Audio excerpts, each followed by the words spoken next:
देखिए, मूर्ति पूजा का कुछ संभावनाएँ अलग-अलग तरह की है ना। अब कोई इंसान मूर्ति पूजा करता क्यों है? मूर्ति में तो भगवान नहीं है, लेकिन हम मानते हैं कि कण-कण में भगवान है। लेकिन समस्या ये है कि किसी भी चीज़ को आप मानोगे कैसे, जिसे आप जानते नहीं हैं? क्योंकि परमात्मा का जो वास्तविक स्वरूप है, वो निराकार का है, वो दिखता नहीं है। अब जैसे अगर मैं तुम्हें कहूँ कि बिजली बिजली का उपयोग हर इंसान कर रहा है, पूरी दुनिया में बिजली का उपयोग हो रहा है और एक जैसा ही हो रहा है। ऐसा नहीं है कि अमेरिका की बिजली अलग है, हिंदुस्तान की अलग है, पाकिस्तान की अलग है, बांग्लादेश की अलग है। सब जगह बिजली का एक ही स्वभाव है, एक ही व्यक्तित्व है।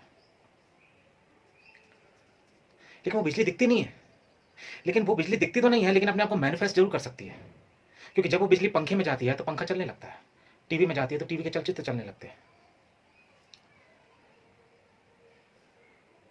तो जो निराकार है वो अपने आप को आकार के रूप में इस पृथ्वी के माध्यम से दिखाता है। ये जो अस्तित्व है, ये जो संसार है, ये जो ब्रह्मांड है, ये जो पदार्थ है, ये जो तुम्हें भौतिक रूप से जो चीजें दिख रही हैं, ये वास्तव में परमात्मा का स्थूल रूप है। ये प्रकृति उसी का स्थूल रूप है, उसी का शरीर है। लेकिन फिर भी ये उसका शरीर है और वो उसके अंदर छुपी हुई आत्मा है, परमात्मा है, उसकी चेतना है। ये ब्रह्मांड भी अपने आप में बहुत बड़ी चेतना है। इस ब्रह्मांड का भी अपना एक बहुत बड़ा मस्तिष्क है, इसके भी अपने ग्रह नक्षत्र हैं, सब चीजें हैं। इसकी भी अपनी सोच है, व्यवस्था है, इसके भी अपने नियम है। लेकिन तुम उसे देखोगे कैसे, जानोगे कैसे, पहचानोगे कैसे? इसलिए चूंकि हम निराकार को देख नहीं सकते, हम बिजली को देख नहीं सकते, तो इसका मतलब ये नहीं है वो है नहीं। लेकिन चूंकि हमारी बुद्धि, हमारी क्षमता, हमारी ताकत इतनी नहीं है कि हम उसे देख सकें, लेकिन हम फिर भी उससे जुड़ना चाहते हैं, उससे मिलना चाहते हैं, उसको जानना चाहते हैं, पहचानना चाहते हैं, उसमें होना चाहते हैं। तो बहुत से ऐसे लोग हैं जो शून्य में सीधा नहीं उतर सकते। ये जो मूर्ति पूजा है, ये अपने आप में एक धर्म की कला है। मैं इसे कला कहता हूं, टेक्निक कहता हूं। ये कोई अंधविश्वास नहीं है। जो इसे अंधविश्वास कहता है या जो गैर धर्म के लोग इसे अंधविश्वास कहते हैं, तो मैं सिर्फ यही कहूंगा कि उन्हें जानकारी नहीं, उन्हें ज्ञान नहीं, उन्हें पता नहीं है। ये हमारे पूर्वजों ने, ऋषि मुनियों ने या बहुत सारे विद्वानों ने इसकी खोज की थी परमात्मा को पाने के लिए, परमेश्वर को पाने के लिए, उस निराकार को पाने के लिए। चूंकि हम उस निराकार को सीधे नहीं देख सकते, हम उसे किसी न किसी रूप में एक आकार देने की कोशिश करते हैं। और निराकार वही होगा जो आकार ले सके, क्योंकि आकार में भी वही है और निराकार में भी वही है। यहां भेद नहीं है, भेद सिर्फ मन का है। एक मन कहता है कि नहीं वो निराकार है, एक मन कहता है नहीं वो आकार है। ये सिर्फ देखने वाले की समझ है, क्योंकि ये मन के द्वारा विभाजित किया गया। यदि तुम मन के पार चले जाओ तो दोनों ही चीज एक ही दिखेंगी, अलग नहीं दिखेंगी। जो उसे पा लेता है तो वो उसे पाके कहता है कि जो नहीं है वो ही वही है, और जो है वो भी वही है। जो शून्य है उसमें भी वही है, वो शून्य भी वही है, वो ना कुछ, वो ना होना, वो अस्तित्व से परे, वो भी वही है। और उससे जो निकला है वो भी वही है, क्योंकि वो निकला तो उसी से है ना। प्रकाश भी तुम्हारा अंधेरे से निकला है, तो प्रकाश अंधेरे के होने का अस्तित्व है। प्रकाश और अंधेरा अलग नहीं है, ये तुम्हारे मन मस्तिष्क की दशा है। जैसे तुम्हारी पृथ्वी है तो तुम्हें आज दिन दिखता है, कल रात दिखती है। लेकिन सूर्य के लिए दिन और रात जैसी कोई चीज नहीं है, वो तो एक ही जगह स्थिर बैठा है ना। वो तो अपने चक्कर लगा रहा है जो उसे लगाना है, और पृथ्वी उसका चक्कर लगा रही है। ये तो पृथ्वी के लिए दिन और रात है, क्योंकि पृथ्वी का एक अपना मन है। पृथ्वी ये कह सकती है कि हाँ आज मेरे लिए दिन था और कल मेरे लिए रात थी, लेकिन सूर्य के लिए वो दिन और रात नहीं है। तो जब हमने मूर्ति पूजा या सनातन धर्म में या धर्म में या हिंदुओं ने जब मूर्ति पूजा का विकास किया, जब मूर्ति पूजा की खोज की, तो उसका एक बहुत बड़ा कारण था कि हम उस निराकार को देख नहीं सकते थे, हम इतने अबोध थे। बहुत सारे ऐसे सरल लोग हैं, उतनी उनकी बुद्धि इतनी प्रगाढ़ नहीं है, वो हृदय से सोचते हैं, हृदय में जीते हैं। तो वो स्वयं के भाव को कहाँ निरूपित करेंगे, किसमें निरूपित करेंगे, कैसे निरूपित करेंगे, कैसे हम निराकार को पकड़ेंगे? क्योंकि वो कहते हैं कि मैं कहाँ देखूं, कैसे जानूं, कैसे पहचानूं, अपने भाव को, अपने अहंकार को कहाँ सरेंडर करूं? क्योंकि जब वो कहा जाता है कि अपने अहंकार को स्वयं में विलीन कर दो, तो हर किसी के बस की नहीं होती। सबका अपना अपना अलग अलग व्यक्तित्व है।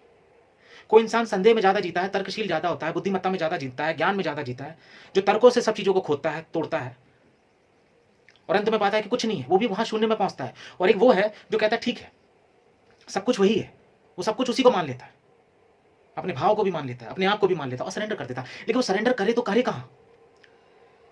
एक होता है जो अहंकार को सरेंडर करना चाहता है, दूसरे को सौंपना चाहता है, दूसरे को छोड़ देना चाहता है। तुमने देखा जब पतंग के पैंच लड़ाए जाते हैं तो दो तरह कैसे होता है, एक या तो एक बंदा पूरा ढील देता है, या तो फिर एक बहुत तेजी से उसको रगड़ देता है।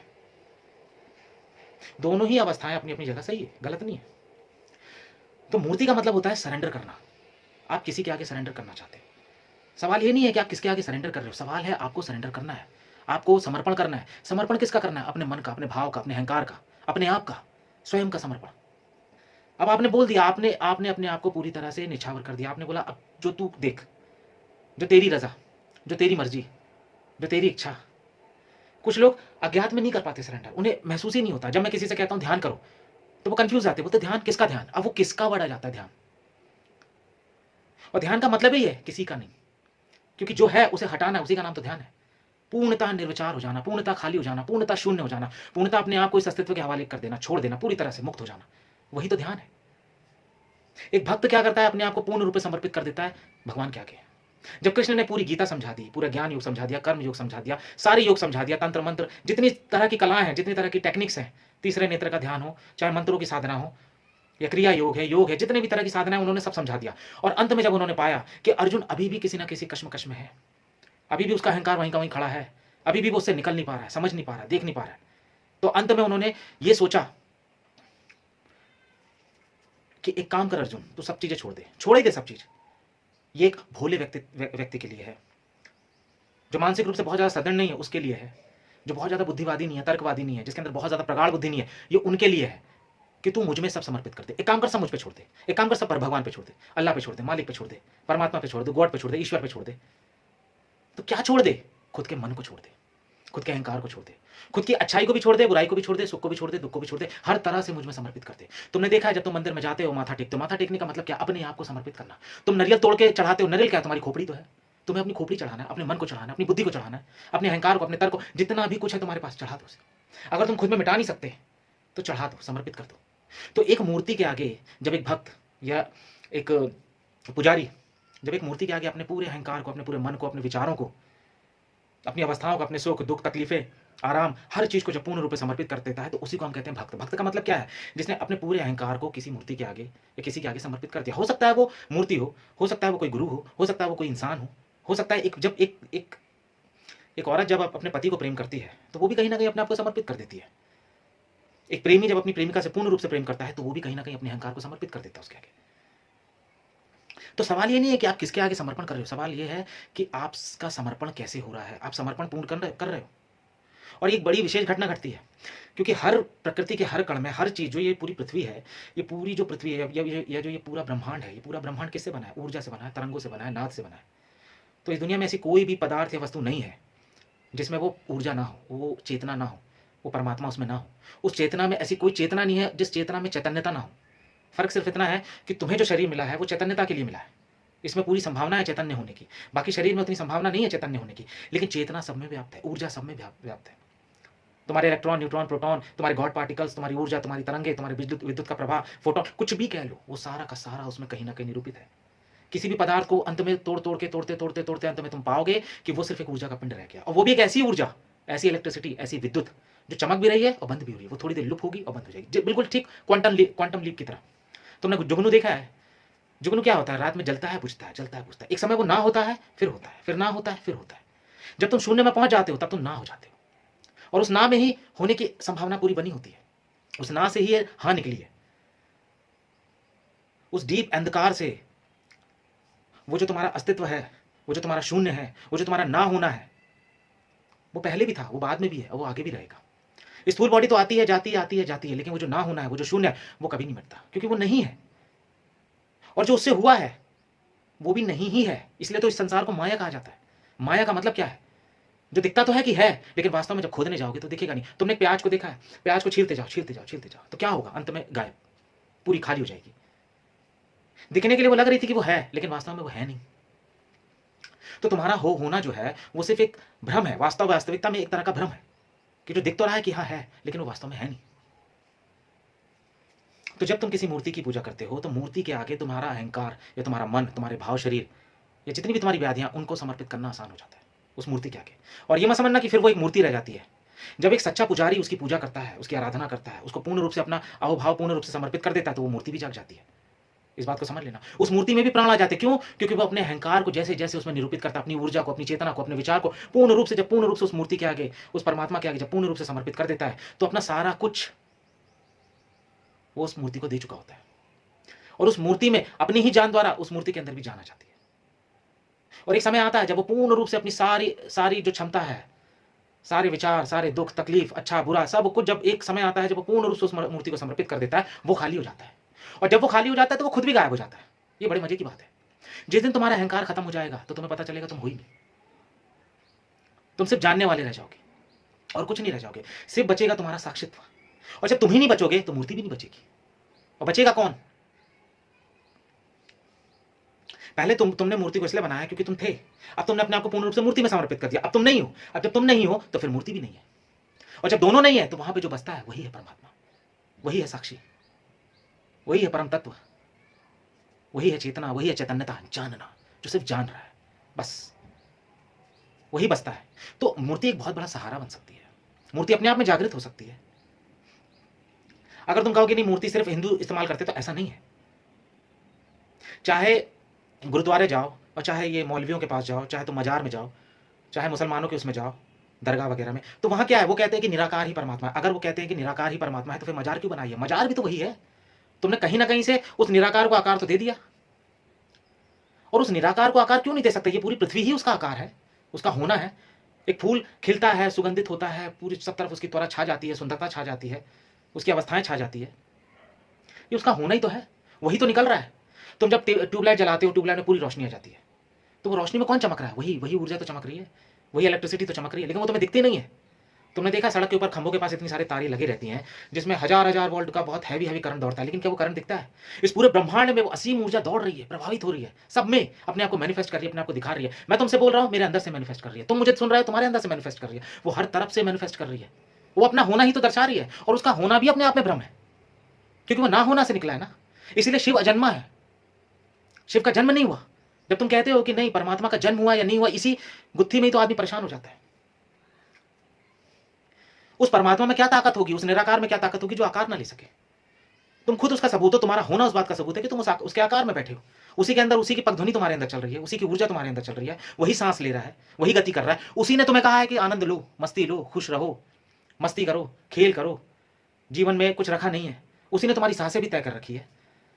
तुम अगर कहते हो कि नहीं मैं अगर एक लड़का हूं, तो क्या तुम्हारे पास स्वतंत्रता है कि तुम एक लड़की बन सको? अब किसी ने आके मुझसे कहा था कि नहीं हम भाग्य अपना बना सकते। कैसे बना सकते हो? जो तुम्हारी नियति बन चुकी है, उस नियति से तुम परे नहीं जा सकते हो, लेकिन बीच में जो तुमने समाज बनाया है, उस समाज में हेर फेर कर सकते हो। इतनी आजादी है तुम्हारे पास, अपनी सुरक्षा कर सकते हो, अपने शरीर की सुरक्षा कर सकते हो, अपने आप को बचा सकते हो। उतने हद तक की ही तुम्हें सुरक्षा स्वतंत्रता मिली है, उससे ज्यादा की स्वतंत्रता नहीं है तुम्हारे पास। तुम अगर पुरुष बन के पैदा हुए हो तो पुरुष बन के ही मरोगे, कुत्ता बन के पैदा हुए कुत्ता बन के ही मरोगे। कुत्ता अचानक से उल्लू नहीं बन जाएगा।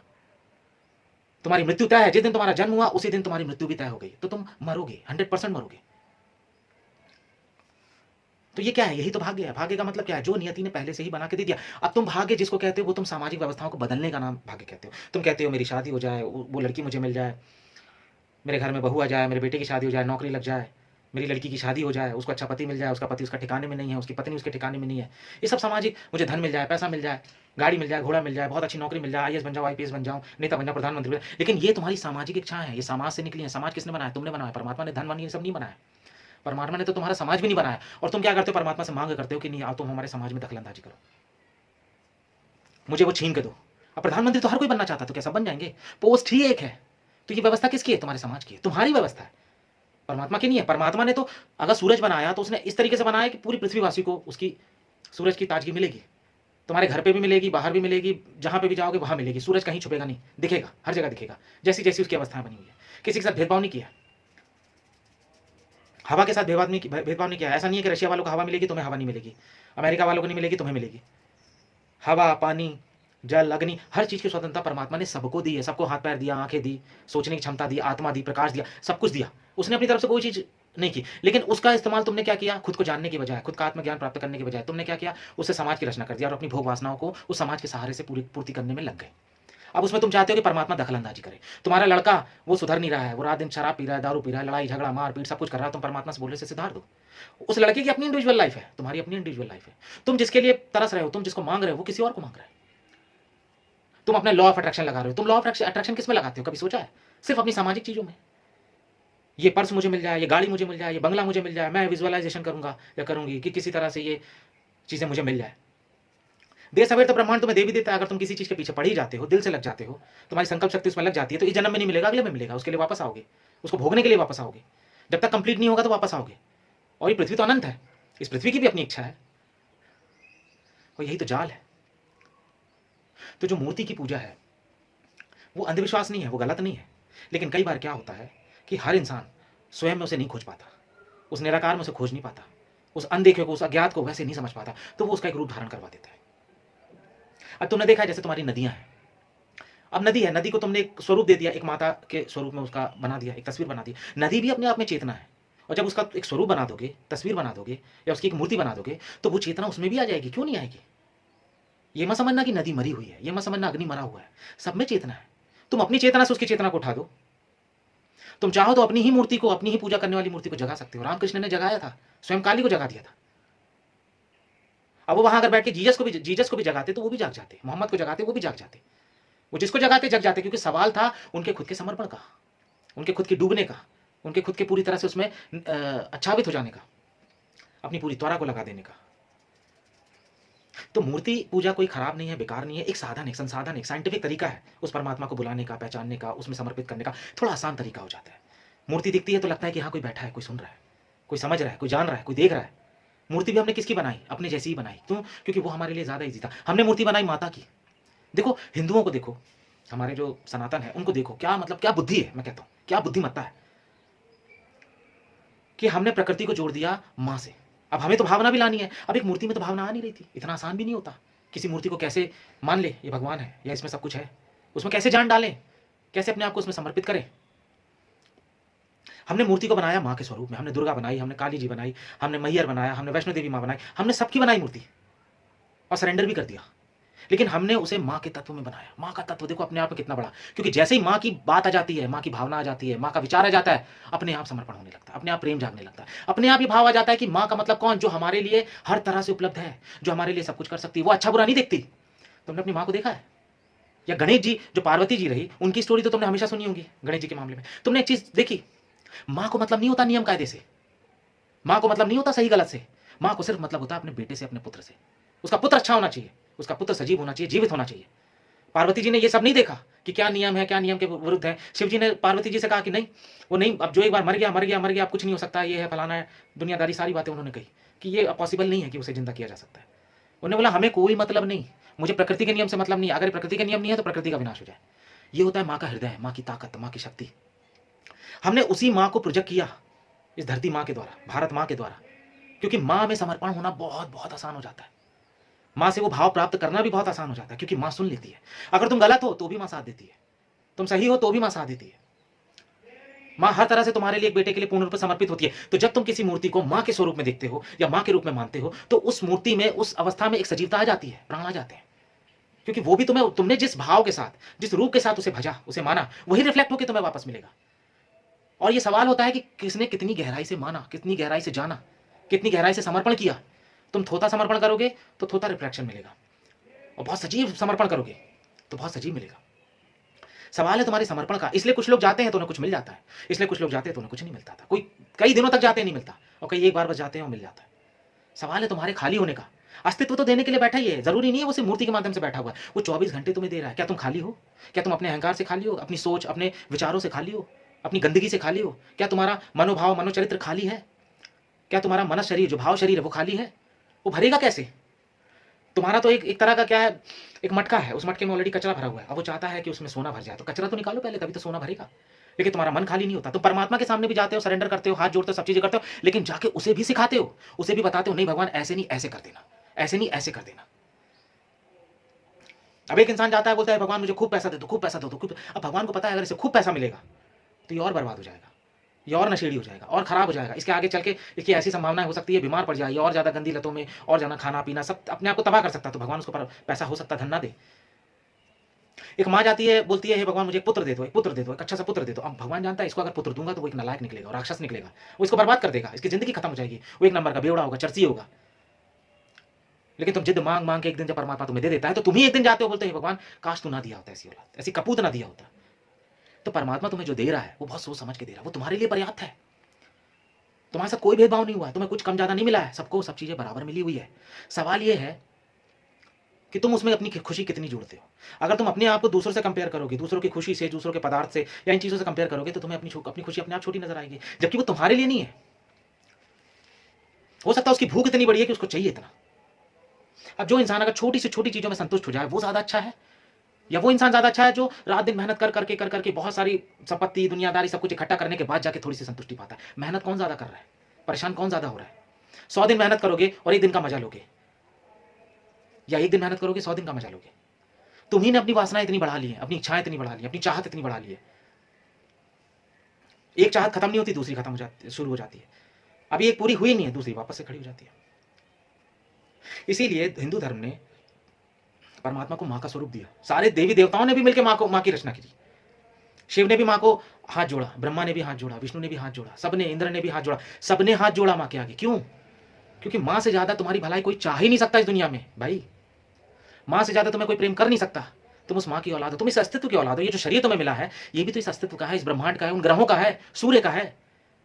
माँ अगर चंद्रमा है तो सूर्य तुम्हारा पिता है, बाकी ग्रह तुम्हारे भाई बहन हो सकते हैं, लेकिन सबके सब इकट्ठा है, सबके सब जुड़े हैं, सब ऊर्जा से जुड़े हैं, सब तरंगों से जुड़े हैं। ये पूरा एक अस्तित्व है, ये पूरा एक संसार है, ये एक ही फैमिली है। तुम्हारा मन जो है विभाजित करके देख लेता है, इसीलिए दिक्कत हो जाती है, क्योंकि मन का काम ही है चीजों को तोड़ तोड़ के देखना, अलग अलग देखना। तो इस ये एक अपने आप में इतना परम भाव रहा है।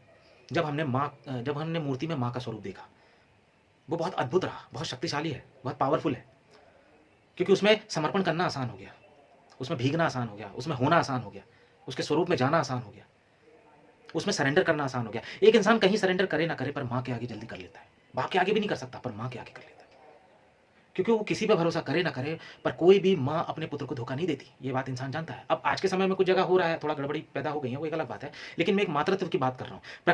प्रकृति को तुम नोचते हो, खरोचते हो, रात दिन खुदाई करते हो, सत्यानाश करते हो, प्रदूषण फैलाते हो, पॉपुलेशन फैलाते हो, गंदगी फैलाते हो, उसके पूरे इकोसिस्टम को सत्यानाश करके रखो, लेकिन फिर भी पलट के तुम्हें कुछ नहीं कहती। तुम उसमें जहर बोते हो, कुछ नहीं कहती। तुम खूब ज्यादा प्रदूषण करते हो, प्रदूषण पे प्रदूषण करते हैं, तो फिर भी वो कुछ नहीं कहती। कोई खड़ा होकर आके तुमसे ये नहीं कहता कि नहीं तुम प्रदूषण मत करो, गंदगी मत करो, कचरा मत फैलाओ। ये माँ है। माँ का स्वभाव क्या? धरती को माँ क्यों कहा? जो डालोगे वो उगा के दे देगी। वो ये पूछती नहीं है तुमसे सही गलत क्या अच्छा बुरा। ऐसी तुम्हारी माँ जो है, वो सिर्फ तुम्हारी इच्छाओं का ध्यान रखती है, तुम्हारे मन का ध्यान रखती है, तुम्हारा ध्यान रखती है, तुम्हारे लिए जो अच्छा है उसका ध्यान रखती है। इसलिए माँ के सामने जाना, अब जब भी जाना अपनी माँ के सामने, जब भी उस देवी माँ के सामने जाना, तो समर्पण कर देना। उनको समझाना नहीं, परमात्मा को समझाना नहीं कि मुझे ये दे दे या ये दे दे। परमात्मा के सामने जाना और सिर्फ इतना बोला, जो मेरे लिए ठीक है वो दे देना, और जो मिला है उसमें पूर्ण रूप से संतुष्ट होना, पूर्ण रूप से खुश होना। जो पूर्ण रूप से संतुष्ट होता है, पूर्ण रूप से आभार व्यक्त करता है, उसे और मिलता है। ये बात भी सुन लो। तुम्हारे पास जो है तुम उसी से संतुष्ट नहीं हो, फिर और आगे की यात्रा में बढ़ने के लिए तैयार हो जाते हो। इसलिए तो कुछ जो जब पहले से ही भरा पड़ा है उसको भोग नहीं पा रहे हो, तो आगे के लिए क्या नया भोगोगे? लेकिन तुम्हारी दौड़ ऐसी चलती रहती है। तुम मुझसे कोई सवाल करते हो, मैं तुम्हें सवाल का उत्तर देता हूँ, तुम्हारा अगला सवाल तुम्हारे दिमाग में चलने लग जाता है। उस उत्तर को तो तुम सुनते भी नहीं हो, समझते भी नहीं हो, पहचानते भी नहीं हो, जानने की कोशिश भी नहीं करते, उसका एनालिसिस भी नहीं करते हो। तो पुराने जमाने के लोग बहुत भोले थे, बहुत सरल थे, तो उनके लिए ये मूर्ति पूजा बहुत आसान थी। उनको जब कोई समझाता था कि नहीं भगवान ऐसे है वैसे है, चांद तारों में है, या इस अस्तित्व में है, अस्तित्व से परे है, निराकार अवस्था में है, शून्य में, जब इस तरह, तो वो समझ नहीं पाते थे। तब कभी ना कभी किसी ना किसी विद्वान ने इस मूर्ति की संरचना की होगी। और फिर एक चीज और है, जब आप किसी मूर्ति को प्रतिस्थापित करते हो, तो जो आसपास की अच्छी ऊर्जा होती है, क्यों? क्योंकि उस मूर्ति के आगे तो आप पूजा करोगे, अर्चना करोगे, शुद्ध हवाएं रखोगे, शुद्धता रखोगे, समर्पण करोगे, वहां गंदगी नहीं फैलाओगे, वहां कचरा पट्टी नहीं करोगे। तुमने देखा जब तुम मंदिर में जाते हो तो कितना रिलैक्स हो जाते हो अपने आप ही। कुछ क्षण के लिए तुम्हारे अंदर एक आत्मीयता जाग जाती है, तुम चप्पल अपनी जगह पर उतारते हो, बाकायदा सरेंडर करते हुए जाते हो, नेगेटिव विचार तुम्हारे अंदर ज्यादा आते नहीं है, हाथ जोड़ के खड़े हो जाते हो, सरेंडर करके खड़े हो जाते हैं, अपने पूरे मन अहंकार को एक तरफ उस मंदिर के बाहर फेंक के आते हो, और कुछ क्षण के लिए रिलैक्स हो जाते हो। तो ऐसे ही जो बहुत अच्छी अच्छी आत्माएं हैं, जिन्होंने चौथा शरीर पाया है, जो शरीर की गति में आगे चल रही हैं, जो 4 डायमेंशन में रह रही हैं, जो देवत्व है, वो भी उस मूर्ति के आसपास आके बैठ जाती है, विराजमान हो जाती है, क्योंकि वहां उन्हें प्रतिष्ठा मिल रही है, पूजा मिल रही है, वहाँ का माहौल अच्छा है, वहाँ हवन हो रहा है, यज्ञ हो रहा है। मैं तुम्हें ये नहीं कह रहा हूँ, मैं तुम्हें उकसा नहीं रहा हूँ कि तुम रात दिन बैठ के पूजा ही करना, यज्ञ करना, हवन करना, पंडितों को बुलाना, और मैं इसकी बात नहीं कर रहा हूँ, ध्यान रखना। मैं बात कर रहा हूँ तुम्हारे चरित्र की, तुम्हारे भावनाओं की, तुम्हारे भाव की शुद्धता की। तुम्हें किसी जरूरत नहीं है किसी पंडित को बुला के हवन यज्ञ, तुम स्वयं भी कर सकते हो हवन यज्ञ। उसे देखना, तुम्हारे अंदर शुद्धता पैदा होती है। तो मैं तुम्हें सिर्फ उसका एक साइंस बता रहा हूँ, एक तरह की तकनीक बता रहा हूँ कि यदि अगर तुम परमात्मा में या उसे किसी मूर्ति के रूप में अगर प्रेम करते हो, चाहते हो, तो पूर्ण रूप से समर्पित भी करना, विचारों को मत आने देना। जब पूजा करने बैठना तो सिर्फ और सिर्फ पूजा करना। ये मत सोचना कि दफ्तर में क्या हो रहा है, पत्नी क्या कर रही है, बेटा स्कूल गया नहीं गया, कल उसका सर्टिफिकेट आएगा नहीं आएगा, 4 पैसे मिलेंगे नहीं मिलेंगे, ऑफिस में जाऊँगा, कल बॉस ने चिल्लाया था आज मैं उसे चिल्लाऊंगा, आज कर्मचारी, ये सब चीज़ें नहीं आनी चाहिए, बिल्कुल भी नहीं आनी चाहिए। जिस समय पूजा करो तो पूरे निर्विचार भाव से करो। यदि तुम निर्विचार भाव से पूजा करोगे तो तुम्हारी पूजा सिद्ध होने लगेगी। कम से कम जिस वक्त जितनी देर के लिए पूजा कर रहे हो, अपने आप को समर्पण कर दो, अपने अहंकार को फेंक दो। मैंने तो कई लोगों को देखा हूँ, पूजा करते रहते हैं, मोबाइल पे ध्यान रहता है, मोबाइल कब बज रहा है उस पर ध्यान रहता है। कई लोग तो अपने मंदिर भी ऐसे बना लेते हैं कि उसकी भी अपनी एक सेपरेट अवस्था नहीं है। यद्यपि मैं जानता हूँ हर लोगों के पास इतना घर नहीं होता है, लेकिन फिर भी मैं तुमसे कहता हूँ, यदि तुम्हारे पास थोड़ा सा भी बड़ा घर है तो मंदिर को हमेशा सेपरेट रखना, उसको इस तरीके से रखना कि हर कोई उसमें ना घुसे। जो भी घुसे नहा धो के स्वच्छ होके निर्मल होके, क्योंकि तभी तो उसमें अच्छी आत्माएं भी वहां के बैठेंगी, अच्छी ताकतें वहां के बैठेंगी। यदि तुमने अपने ही मंदिर को गंदा कर दिया और पूजा करते समय भी तुम विचारों में हो, तो वो शक्तियां वहां नहीं बैठेंगी, वो चली जाएंगी और उस मूर्ति में भी वो जान नहीं आएगी। इसलिए यदि आप जब भी पूजा करना तो निर्विचार होकर करना, बस विचारों को मत आने देना। उस समय सिर्फ तुम रहो और वो मूर्ति रहे, वो देवता रहे, वो परमात्मा रहे, सिर्फ वही रहे, वो तुम पर्टिकुलरली उसके लिए वो समय दे दो, बस उसके अलावा कुछ नहीं देना है तुम्हें। लेकिन तुम क्या है, तुम पखाने भी जाते हो, नहाते हो, धोते हो, हकते हो, मुकते हो, तब भी सोचते रहते हो, खाना खाते हो तब भी सोचते रहते हो, मूवी पिक्चर थिएटर देखते हो तब भी सोचते रहते हो, संभोग करते हो तब भी सोचते रहते हो। तुम्हारी जो सोच ना जाती नहीं है, और जब सोचते रहते हो तो तुम एक्चुअली में वहां होते नहीं हो। सोचने का मतलब क्या है, सोच मतलब भविष्य या भूतकाल, तो तुम वहां तो हो ही नहीं, क्योंकि सिर्फ शरीर है तुम्हारा वहां पे। और जब तुम वहीं नहीं हो और तुम भविष्य में, तो तुम आधे टूटे टूटे तो जी रहे हो ना। अब ये समझो ना कि तुम्हारा मन जो है भविष्य में चल रहा है या भूतकाल में चल रहा है, तुम्हारा शरीर वर्तमान में बैठा, दोनों में कॉन्फ्लिक्ट होगा तो तनाव पैदा होगा, निर्णय खराब होंगे, जिंदगी खराब होगी, व्यवस्था खराब होगा, तुम्हारी भौतिकता खराब हो जाएगी, तुम्हारा मन शरीर खराब हो जाएगा, सब चीजें बिखर जाएंगी, टूट जाएंगी, बिखर जाएंगे। एक जगह रहो, वहीं रहो, उसी अवस्था में रहो। और कम से कम मैं कहता हूं, जब पूजा पाठ करने जाते हो या वहां ध्यान लगाने जाते हो, ओम का नाद करने जाते हो, कुछ भी अवस्था में करते हो, तो 1 घंटा कम से कम निर्विचार होने के लिए दे दो अपनी जिंदगी में। मैं तुमसे कहता हूं, गारंटी के साथ कहता हूं, तुम्हारी जिंदगी बदल जाएगी, तुम पूरी तरह बदल जाओगे, तुम्हारी जिंदगी बदल जाएगी। सिर्फ 1 घंटा दे दो, निर्विचार की अवस्था को दे दो, धीरे धीरे प्रैक्टिस करना शुरू कर दो, निर्विचार होना शुरू हो जाओ। अपना सारा भार उस देवी देवता में डाल दो, उस मूर्ति में डाल दो, उस आकार में डाल दो। उस आकार को बनाया क्यों था, ताकि तुम किसी तरह से अपनी सारी भावनाएं, सारे सुख, सारे दुख, तुम क्या कहते हो, सुख में तो तुम अपने आप को मान लेते हो, और दुख में परमात्मा को कोसने लगते हो कि नहीं, तो दुख तो तुमने दिया है। और यकीन मानो, वो ना सुख दे रहा है ना वो दुख दे रहा है, वो स्वयं आनंद है, तुम भी आनंद हो। तुम अपने आनंद को नहीं पहचान पा रहे हो, इसलिए सुख दुख के चक्कर में पड़े हो। वो तुम्हारा मन विभाजित करके रखा है। सुख दुख जैसी तो कोई चीज होती नहीं है वास्तव में, क्योंकि जब तक तुम शरीर को अपना मान के चलोगे तो शरीर के सुख दुख होते हैं, और शरीर का सुख एक जगह हो नहीं सकता, क्योंकि शरीर बदलता रहता है। तो परमात्मा के आगे सब चीजें समर्पित कर दो। और जरूरी नहीं है कि तुम मूर्ति को ही मानो, अगर तुम मान सकते हो तो इस प्रकृति को मान लो, मान सकते हो तो आकाश को मान लो, सब तरफ बिखरा हुआ है परमात्मा, हर तरफ बिखरा हुआ है परमात्मा। वो भी नहीं मान सकते तो अपने आप को मान लो, अपने अंतर तत्व को मान लो। जब अपने आप को अंदर से तुमने माना, तो तुम्हारे अंदर महावीर जन्म लिया, तुम्हारे अंदर बुद्ध ने जन्म लिया, तुम्हारे अंदर नानक ने जन्म लिया। और जब तुमने परमात्मा को बाहर से माना, तो तुम्हारे अंदर परमहंस जागे, रामकृष्ण जागे, मीरा जागी, चैतन्य प्रभु जागे। सवाल है घूम फिर के तुम्हारे खोने का।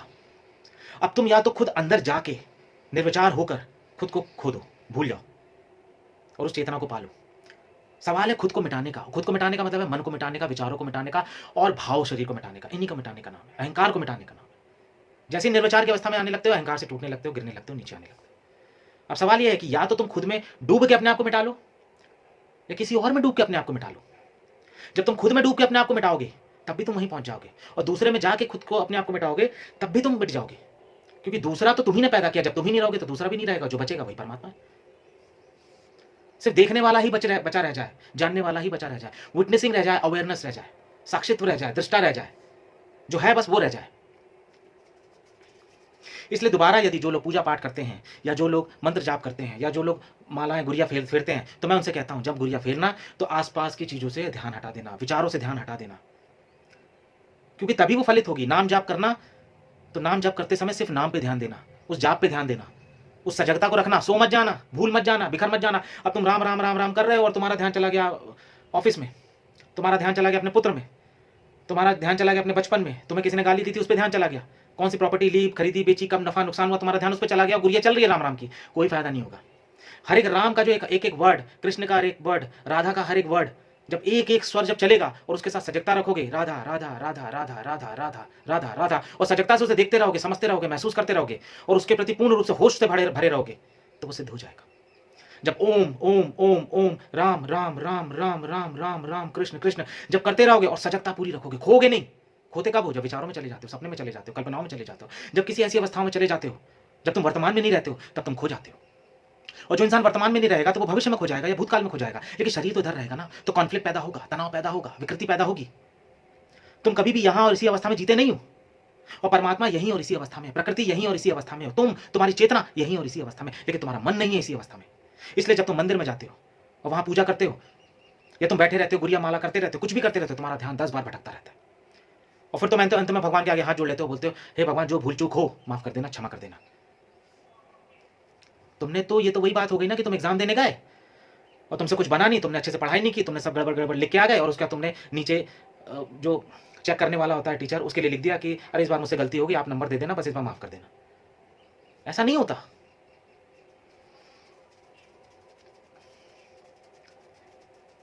जब तुम सजगता से कोई चीज करोगे, निर्विचार होकर अवस्था में करोगे, और ध्यान एक ऐसी कुंजी है, ध्यान को जिस चीज में भी मिला दो बड़ा आराम से मिक्स हो जाता है। ध्यान को भक्ति में मिला दोगे तो भक्ति फलित हो जाएगी, शिक्षा में मिला दोगे शिक्षा सिद्ध हो जाएगी, अपनी सिद्धियों में मिला दोगे, अपने चक्रों में मिला दोगे, अपनी कुंडली में मिला दोगे, वो सिद्ध हो जाएगा, अपनी पूजा पाठ में मिला दोगे, वो सिद्ध हो जाएगा, वो देवता सिद्ध हो जाएगी, वो देवी सिद्ध हो जाएगी। क्यों नहीं सिद्ध हो सकती? सब सिद्ध हो जाएगा, लेकिन अगर तुमने ध्यान के तत्व को उसमें मिलाया। ध्यान का एक ही मतलब है, निर्विचार भाव, शरीर से मुक्ति, मन में एक भी विचार नहीं आना चाहिए।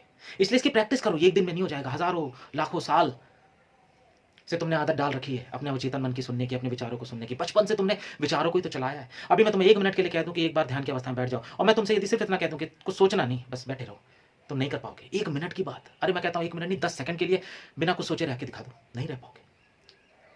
और निर्विचार की अवस्था इसीलिए जरूरी है ताकि किसी भी तरह से तुम्हें शरीर से दूर हो जाओ, क्योंकि परमात्मा इस शरीर से परे है, वो चेतना इस शरीर से परे है। तुमने देखा है जब तुम गाड़ी चलाते हो तो गाड़ी का जो मालिक होता है वो गाड़ी में बैठता जरूर है, गाड़ी को चलाता भी है, पर वो गाड़ी नहीं है। वो गाड़ी से कभी भी निकल सकता है, अंदर बैठ सकता है, गाड़ी का पूर्ण नियंत्रण उसके पास होता है। ऐसे तुम एक चेतना हो, तुम एक आत्मा हो, तुम एक प्रकाश हो, वो जिसका पूर्ण नियंत्रण शरीर पे है, लेकिन तुम्हारे शरीर पर पूर्ण नियंत्रण नहीं है। और शरीर का मतलब है तुम्हारा मन। ना तुम्हारे शरीर पर नियंत्रण है, ना मन पर नियंत्रण है, ना भाव शरीर पर नियंत्रण है। तुम्हारा चेतन मन पर तुम्हारा कोई भी नियंत्रण नहीं है। और जब तक उस नियंत्रण को तुम पा नहीं लोगे तब तक तुम उस गाड़ी के मालिक नहीं होगे, इस शरीर के मालिक नहीं होगे। अभी तो तुम मनुष्य भी कहलाने लायक नहीं हो, अभी तो तुम पशुओं की तरह जी रहे हो। पशु को देखा है कैसा जीते हैं? उनकी कोई सोच नहीं होती, समझ नहीं होती, जो उनका चेतन मन, जो उनका मेमोरी, जो उनके सेल्स या जो उनकी बॉडी जैसा उनसे कराती जाती है वो बस वैसे ही करते जाते हैं। तो तुम भी लगभग वैसे ही हो। जो तुम्हारा मन, तुम्हारा अवचेतन मन जैसा तुमसे कराता रहता है, जो भोग भुगाता है, जो आदत करवाता रहता है, जो लालसा करवाता रहता है, तुम लाख उसको बोलते हो कि नहीं उस स्त्री को नहीं देखना है, लेकिन फिर भी तुम देखते हो। तुम लाख सोचते हो कि नहीं आप संभोग नहीं करूंगा, तुम फिर उतर जाते हो। तुम लाख कहते हो कि अब मैं शराब नहीं छूंगा, फिर शराब पकड़ लेते हो। तुम लाख कहते हो कि मैं क्रोध नहीं करूंगा, लालच नहीं करूंगा, ईर्ष्या नहीं रखूंगा, लेकिन फिर करते हो। तुम लाख सोचते हो, अपने आप से बार बार बोलते हो मैं गाली नहीं दूंगा, गाली नहीं दूंगा, लेकिन कोई चीज आके गाली दे। यानी तुम्हारा अवचेतन मन तुमसे ऊपर बैठा हुआ है, तुम्हारी चेतना के ऊपर बैठा हुआ है। सेनापति ने राजा पे कब्जा कर लिया है, राजा सो के बैठा हुआ है, वजीर का शासन चल रहा है, सेनापतियों का शासन चल रहा है। तुमने देखा है ना, सेनापतियों का शासन, पाकिस्तान पूरा बर्बाद हो गया, क्योंकि वहां की जो हुकूमत है वही उसके हाथ में नहीं है, वहां का राजा ही सो गया। और जहां का राजा सो जाएगा तो प्रजा की तो भनिष्ठता तय है। इसलिए जब भी पूजा करो, जब भी किसी देवी के आगे पूजा करो तो पूर्ण भाव से समर्पण करो। अगर माँ के रूप में पूजा कर रहे हो तो माँ समझो उसे मूर्ति मत समझो, मजाक मत समझो। अगर तुम उसमें पूर्ण रूप से अपनी श्रद्धा डालने लगोगे, पूर्ण रूप से अपना समर्पण डालने लगोगे, बात यहां मैं अंधविश्वास की नहीं कर रहा हूं, इस बात को समझ लेना। मैं तुम्हें ये नहीं कह रहा हूं कि अंधविश्वास हो जाना, क्योंकि तुम क्या करते हो, तुम अपने विचारों को तो परमात्मा के आगे या मूर्ति के आगे समर्पित नहीं करते हो, बस अपने दुखों को समर्पित करने आ जाते हो। अपने मन को समर्पित नहीं करते हो, अपने अहंकार को समर्पित नहीं करते हो, पर अपनी कंप्लेंट्स, तुम्हारे साथ क्या बुरा हुआ, कैसे हुआ, किसने किया, क्या किया, तुम्हें क्या चाहिए, क्या नहीं मिल रहा है, क्या मिल जाना चाहिए, बस यही जा जाके वहां करते रहते हो। तो फायदा क्या निकला? थोड़ा सोचो। परमात्मा तो भरने के लिए तैयार है, लेकिन परमात्मा तुम्हें तब तक नहीं भर सकता जब तक तुम खाली ना हो जाओ। भरा उसे ही जाएगा जो खाली होगा। जो पहले से ही भर के गया है अपनी बुद्धि में इतना सारा कचरा लेके, तुम मंदिर तक जाते हो तो इतना कचरा भर के लेके जाते हो, वहां भी तुम्हारा मोबाइल चल रहा है, वहां भी तुम्हारा ध्यान कहीं और चल रहा है, वहां भी तुम उदास बैठे हो, वहां भी परेशान बैठे हुए हो। मंदिर की जो व्यवस्था बनाई गई है, इतनी अच्छी व्यवस्था है मेरी नजर में, जिसकी कोई सीमा नहीं है। मंदिर अपने आप में पूर्ण एक शांति का स्थल है। इसलिए मैं कहता हूं कि पूजा करना, पाठ करना, भक्ति करना, ध्यान करना, कुछ भी करना ध्यान से करना, विचारों से अलग होकर करना। जिस चीज में भी ध्यान को मिला दोगे, अगर तुम मंदिर नहीं जाते हो तो इस अस्तित्व को प्रेम करना। एक खिलता हुआ फूल भी परमात्मा ही है, गीत गाता पक्षी भी एक परमात्मा है, वही परमात्मा है, वही अपने अपने विभिन्न रूपों में अपने आप को दिखा रहा है, अपने आप को प्रोजेक्ट कर रहा है। अब जब बारी आई वो तुम्हारे रूप में अपने आप को दिखाने के लिए, तो तुमने अहंकार के माध्यम से उसे मैनिफेस्ट ही नहीं होने दिया।